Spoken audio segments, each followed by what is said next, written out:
Warahmatullahi wabarakatuh. Perkenalkan, nama saya Ridwan dari kelas Manajemen Sabtu. Di sini saya akan menjawab pertanyaan dari soal UAS mata kuliah Manajemen Keuangan 2. Yang pertama adalah apa yang dimaksud dengan instrumen derivatif? Jelaskan dan berikan contohnya. Instrumen derivatif adalah sebuah kontrak bilateral atau perjanjian penukaran pembayaran yang nilainya diturunkan atau berasal dari produk yang menjadi acuan pokok atau biasa disebut juga produk turunan. Contoh dari instrumen derivatif adalah opsi, yaitu instrumen berikut adalah salah satu contoh instrumen derivatif yang banyak digunakan untuk melakukan lindung risiko atau nilai hedging. Opsi jual dan opsi beli. Opsi jual yaitu berarti memberikan hak kepada pemegangnya untuk menjual aset tertentu. Sedangkan opsi beli adalah memberikan hak kepada penjual untuk membeli aset tertentu. Coba jelaskan bagian di bawah ini. Yang pertama adalah pengertian reksadana. Reksadana adalah salah satu produk investasi yang murah dan cocok bagi investor pemula, terutama yang memiliki dana terbatas. Reksadana memiliki risiko rendah karena isinya terdiri dari berbagai aset atau terdiversifikasi. Dalam pengertian lain, reksadana adalah wadah yang dipergunakan untuk menghimpun dana dari masyarakat pemodal untuk selanjutnya diinvestasikan dalam portofolio efek oleh manajer investasi.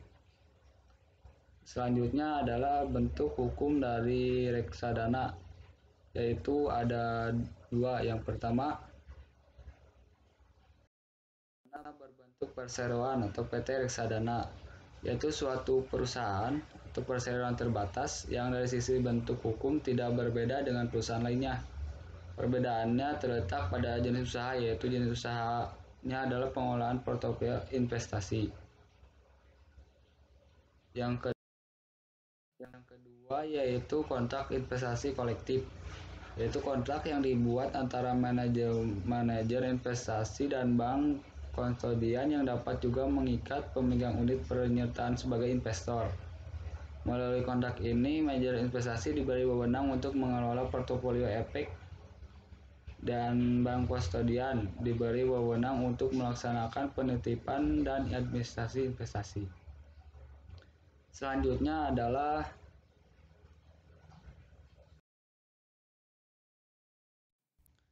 nomor 3, yaitu soalnya adalah apa yang dimaksud dengan aset berisiko dan aset tidak berisiko.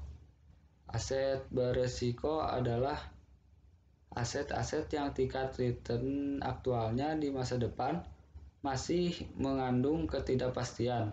Salah satunya aset berisiko adalah saham.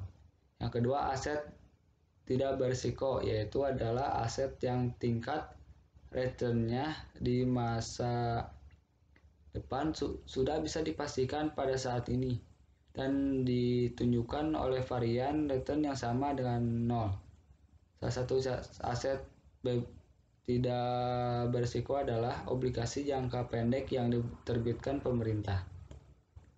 Sekian dari saya, mohon maaf bila banyak kesalahan. Assalamualaikum warahmatullahi wabarakatuh.